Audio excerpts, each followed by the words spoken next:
Hey, what's up, the people of YouTube? The Flying Lucha Brothers here, and today I'm going to be showing you guys my Psy-Frame deck. It's a really reactive deck. That's how the deck plays. It reacts to everything. It's a level 7 and a level 8 synchro deck. So I'm playing all the level 8s and all the good level 7s in this deck. I'll be showing you guys what I play. I guess it's pretty standard, but it's a really fun deck. It's a really cool deck. If you guys want to try something out, Psy-Frames are really fun, and it could be pretty tricky. You know, if your opponent have never played against a Psy-Frame deck before, you're gonna win. Like, you're always gonna win if your opponent has never faced a Psy-Frame deck. So let's go on ahead with the deck profile. Let's try not to make this too long. As you can see, 3 drivers. He's the main source or the main material that you use to sync into. So you can sync into a level 7 or level 8. So you gotta play 3 of them. He's the only guy that you can really sync with, so you gotta play 3 of them. And 3 Gamma. Gamma triggers when your opponent activates a monster effect. Then you can summon him and summon driver from the deck, grave, or hand, and then sync for like an Omega or something if you have Circuit on the field. So, but just the ability of having to, the option to negate monster effect is really powerful.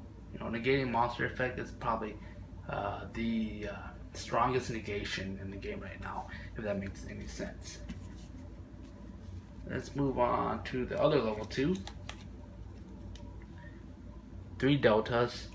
Delta negates spells and destroys them. Then you can summon a driver. So you go into level 8 again.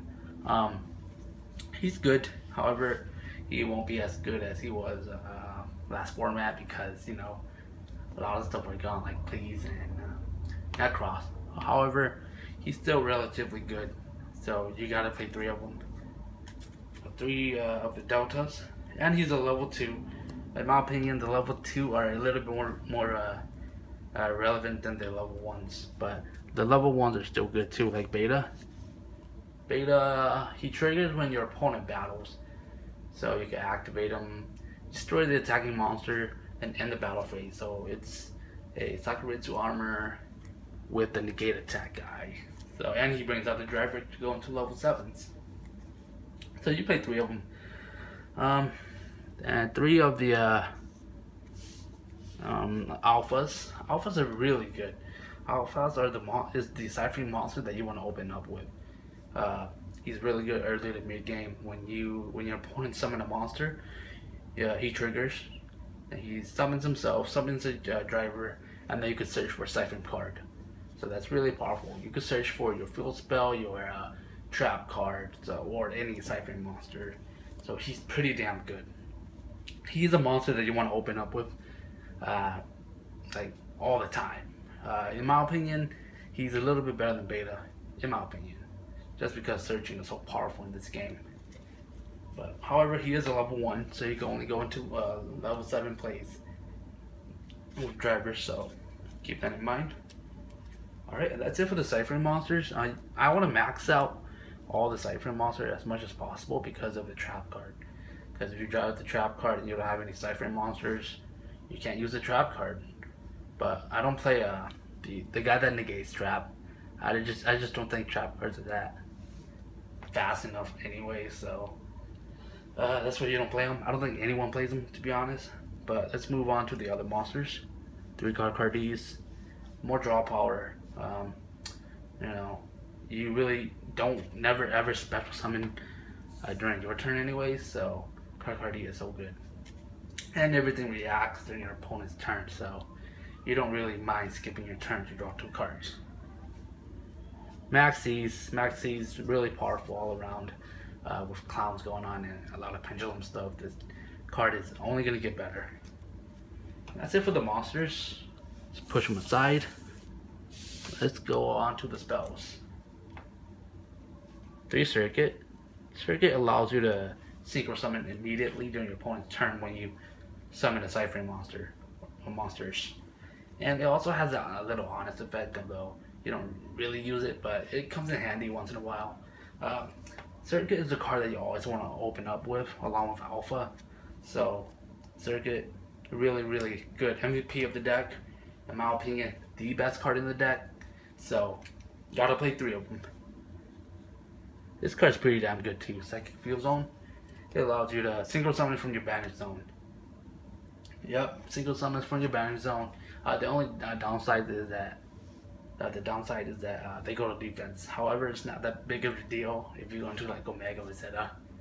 So again, 3 Psychic Field Zone is good. However, if you open up with like 2 of them, it's dead. Like this card is dead early game, but mid to late game it's like MVP.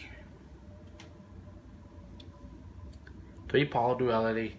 You don't special summon during your turn, so why not? Duality, really powerful. If you open up with it, just grab whatever you want.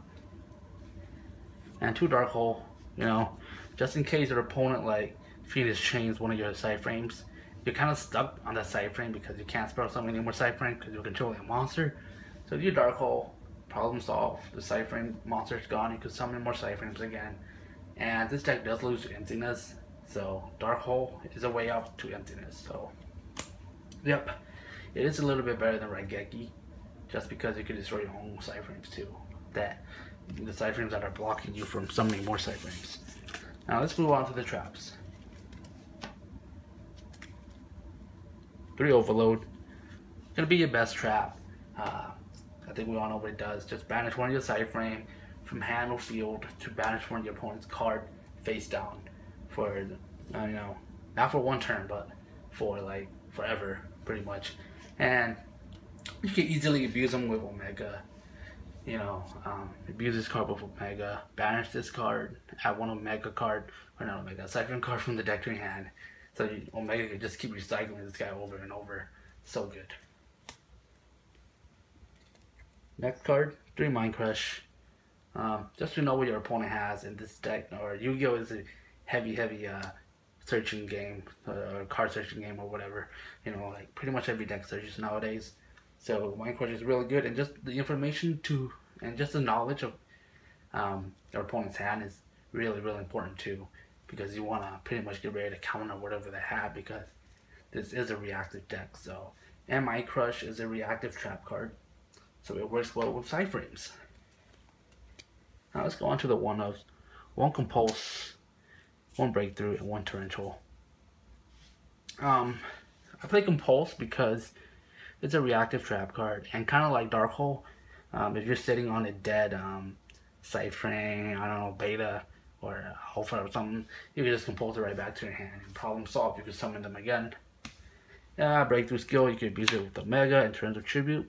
Same reason why you play Dark Hole, and you don't want to really have any monsters on your side anyways, so do Tribute. It's really good. Alright, that's it for the main deck. Let's move on to the extra deck.